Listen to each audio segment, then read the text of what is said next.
أعوذ بالله من الشيطان الرجيم. بسم الله الرحمن الرحيم.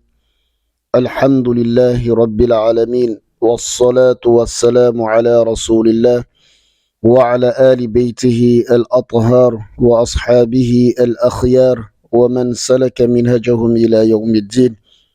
Chers frères, chers sœurs, assalamu alaikum wa rahmatullahi ta'ala wa barakatuhu. Alhamdulillah, nous remercions Allah subhanahu wa ta'ala qui a fait de nous des membres de la communauté musulmane, la communauté qu'Allah qualifie de meilleure.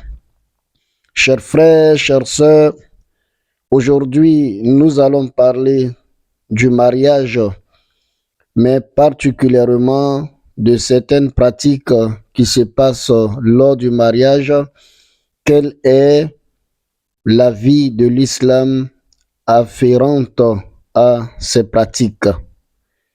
Chers frères, chères sœurs, nous avons déjà parlé de la pose du henné et aujourd'hui, nous allons parler de l'habillement et les séances de maquillage. Chers frères, chères sœurs, nous savons que le mariage reste une recommandation d'Allah subhanahu wa ta'ala et le musulman doit toujours se mettre en idée que le mariage qui est un acte d'adoration d'Allah subhanahu wa ta'ala doit avoir des règles conformément aux principes de la religion musulmane. Chers frères, chères sœurs, aujourd'hui, nous assistons malheureusement à des scènes lors des séances de maquillage et on va dire de l'habillement de la mariée qui ne vont pas en conformité avec l'islam. Nous devons savoir que concernant l'habillement, Allah subhanahu wa ta'ala nous interpelle dans la sourate Al-Ahzab, précisément la sourate 33, verset 59. Bismillahirrahmanirrahim. Ya ayyuhan nabi, qul li azwajik wa banatik wa nisa'il mu'minin يدنين عليهن من جلابيبهن ذلك أدنى أن يعرفن فلا يؤذين وكان الله غفورا رحيما. À travers ce verset, Allah subhanahu wa ta'ala s'adressant au prophète alayhi salatu wassalam et à travers le prophète à la communauté musulmane dit ceci: Ô prophète, dis à tes épouses, à tes filles et aux femmes des croyants de ramener sur elles leur grand voile.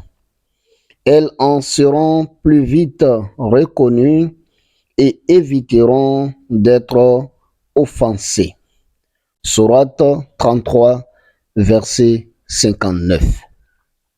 Ce verset nous montre en clair, quelles que soient les circonstances, quel que soit l'événement, et surtout un événement qui a un cachet divin, qui est le mariage, car c'est une recommandation d'Allah subhanahu wa ta'ala et une recommandation à travers plusieurs hadiths du prophète alayhi salatu wa salam. En célébrant cette adoration, il est important que le vêtement que la mariée doit porter doit être conforme aux règles de la religion musulmane.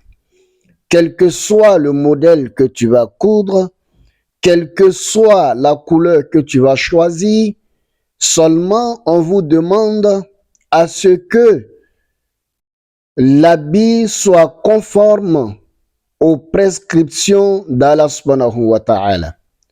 Ne pas être très serré, ne pas avoir des fentes qui laissent entrevoir des parties considérées de la femme comme intimes, ou ne pas, en tout cas, tout ce qui va à l'encontre des enseignements d'Allah subhanahu wa ta'ala afférents à l'habillement de la femme musulmane, ou ne pas faire sans tenir compte d'un voile sur la tête, etc., etc.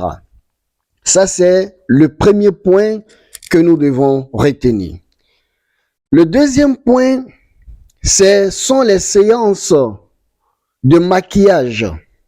En islam, aucun savant ne te dira que une femme se rendre belle ou se maquiller est interdite en islam. La femme peut s'habiller convenablement, la femme peut se maquiller, mais que ça ne soit pas exagéré.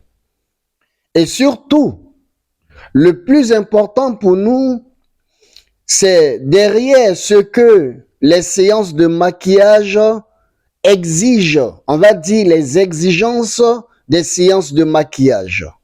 Oh, chers frères, chères sœurs, qui te dira qu'est-ce qu'est le maquillage lors de nos cérémonies de mariage? Les séances de maquillage lors de nos cérémonies de mariage, lorsque ça commence, toutes les portes de prière sont fermées à la mariée jusqu'à ce qu'on l'amène chez son époux. Et souvent, comme nous le savons, et dans un autre enregistrement, nous allons parler de ça, qui est les danses. Elle va commencer, les séances de maquillage peuvent commencer souvent, pour certaines à 13 heures, pour certaines même avant 13 heures ou bien à 16 heures. Elles vont aller au salon. Ce qui voudrait dire quoi? Déjà, peut-être très souvent, la prière de Zour n'est pas encore exécutée. La prière de Asr également ne sera pas accomplie. Avec les maquillages, on ne va pas accepter de faire l'ablution, d'où la prière de Maghrib et celle d'Isha. Vous imaginez, chers frères, chères sœurs, et en islam, nous avons une règle. Tout ce qui mène au mal est un mal. Tout ce qui mène à l'interdiction est une interdiction d'office.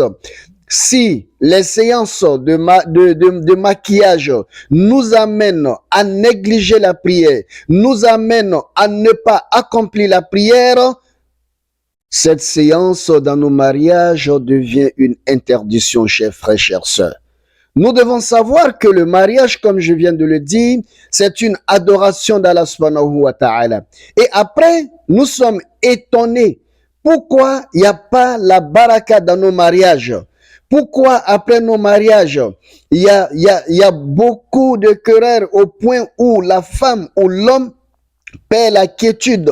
Pourquoi avant le mariage, on s'aimait autant, mais après le mariage, on ne se comprend plus? Parce que le jour du mariage, nous avons décrété c'est-à-dire nous nous sommes autorisés l'interdiction d'Allah subhanahu wa ta'ala, et nous nous sommes vantés même de ça, parce que on filme cela, on le fait passer, on se vante de ça. Moi, les maquillages ou bien ma robe de mariée, pourtant nous savons que ce sont des choses qui ne sont pas en conformité avec ce que Allah subhanahu wa ta'ala nous demande. Chers frères, chères sœurs, chères mamans, faites beaucoup attention. Chères sœurs, le jour du mariage, c'est un seul jour. Ne perds pas ton lien avec Allah subhanahu wa ta'ala avec un seul jour. Et surtout, ne fais pas de ton mariage une rupture avec Allah subhanahu wa ta'ala. Qu'Allah nous accorde la bonne compréhension de l'islam et qu'il nous facilite la bonne pratique de l'islam. Assalamu alaikum wa rahmatullahi ta'ala wa barakatuhu.